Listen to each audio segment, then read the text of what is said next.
I'm Jane Scullion. I'm from Montford University, and I'm very much coming from the perspective today of somebody who has been a practitioner. I worked in local government for the last 25 years as a senior manager, so any omissions or lacunae in the academic part of this work are entirely my own responsibility. Perhaps I could say that this particular paper is very much part of my wider PhD project that I'm doing at Montford. And just as in terms of background, methodological background, I've been collecting time series data, 85 councils over 3 years, mainly because working in this area, as all of you in this room will know, it's a moving target. Things are changing around me, and perhaps by way of illustration, I can tell you that my supervisor, somebody called Professor Colin Copas from Montford University, did not tweet, barely knew what Twitter was when I started 3 years ago, and now he's never off social media.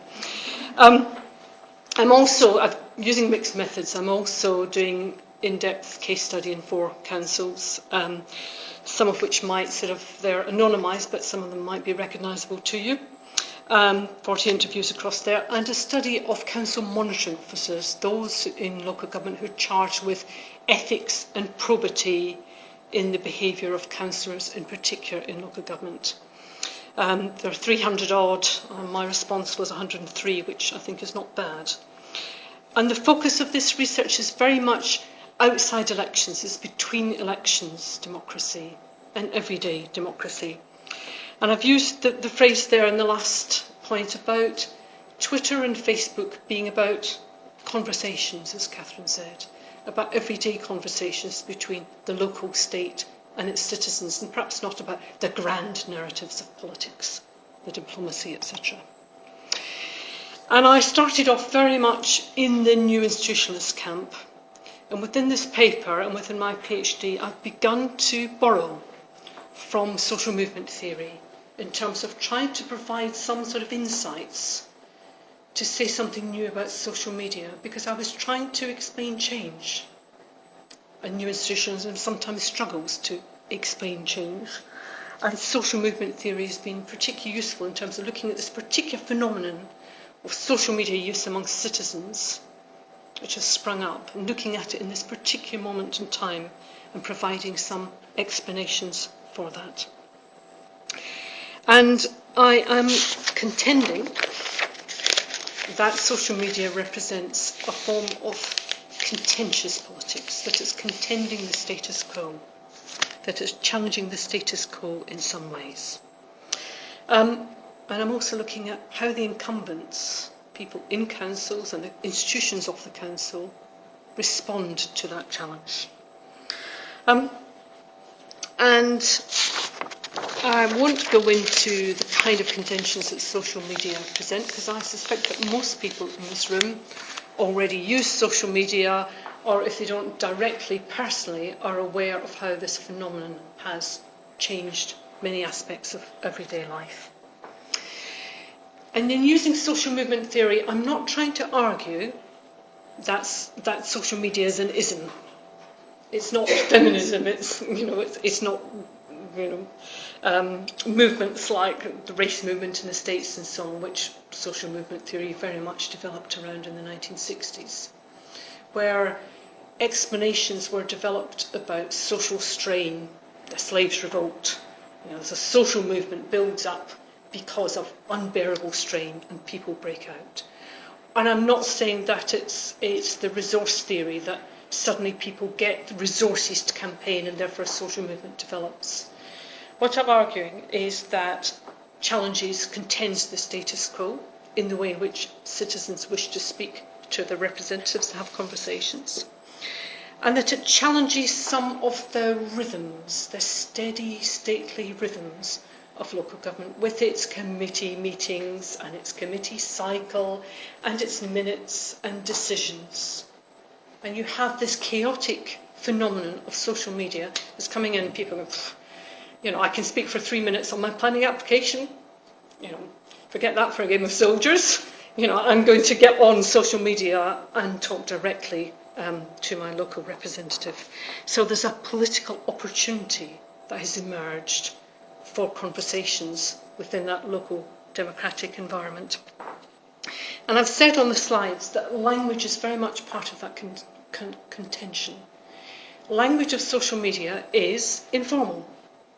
You know, it's really informal, like, you know, hi, and in the paper, those of you who've seen the paper, and there's some copies there, you know, you have people who are charged with looking after council's social media feed, Twitter, for example, you know, hi, this is Karen, I'm looking after your Twitter for today, be somebody else this Avo, you know, very casual. If you compare that with the very formal public utterances of local government, language is part of that contention.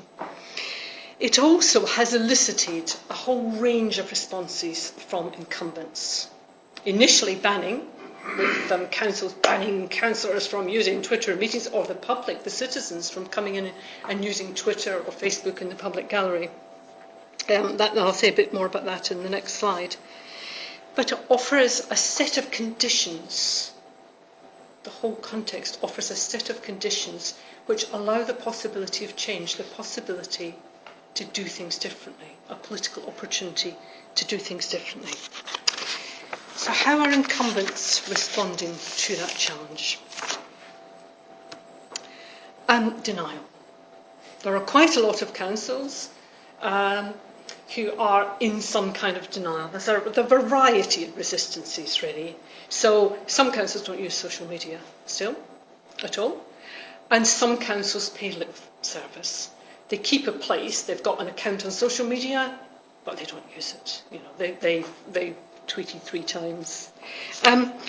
Some of them are more canny. They have the appearance of adaptation. Their response is as incumbents is adaptation, a kind of greenwashing. They say that they're using social media, but actually it is in fact path dependency. They're just broadcasting the press releases are transferred onto social media. Or they've got very complex rules about use, which, as you'll see in a minute, councillors will by and large ignore. Or they forbid, they lock down, and this was very commonly revealed, they lock down employee use of social media in particular. People sanctioned, get reported to standards committees in various ways.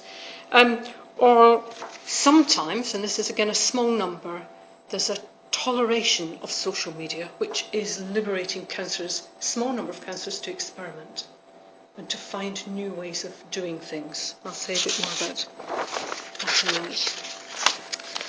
So given there is institutional resistance, what explanations might there be for councillors actually using social media and beginning to use it quite a lot, various degrees of success?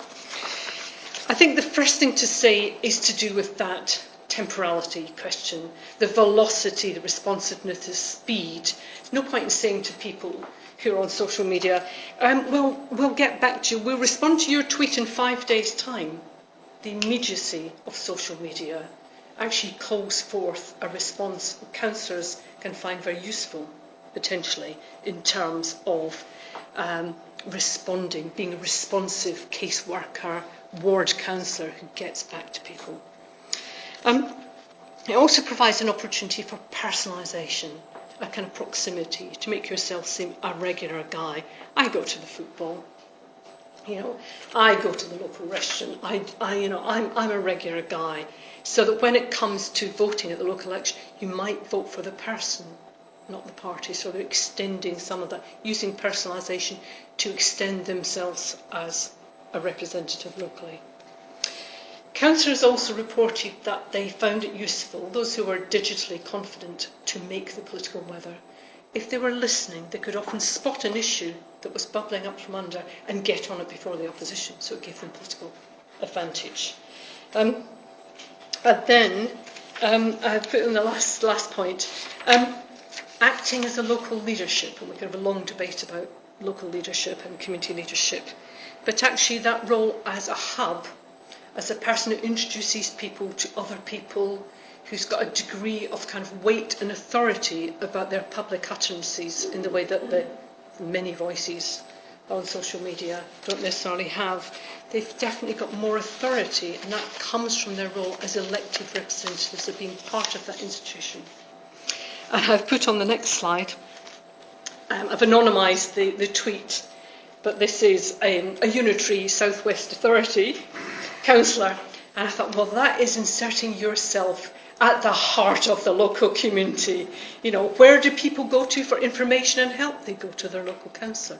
It's pulling back that role. So I'm arguing in this paper that there is afforded through social media a political opportunity for doing some things differently, and that it's beginning to break some of that path dependency about how local government is, what the stately rhythms and temporality of it is.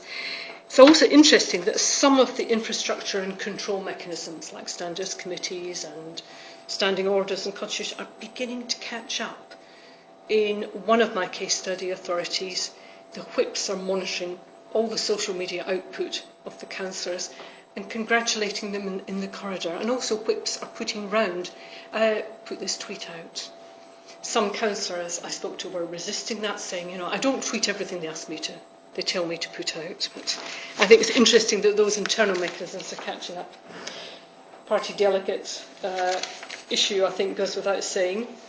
And the context, the particular history of that council is as important as what the individual agent is doing. And I shall stop there, my references. Thank you very much.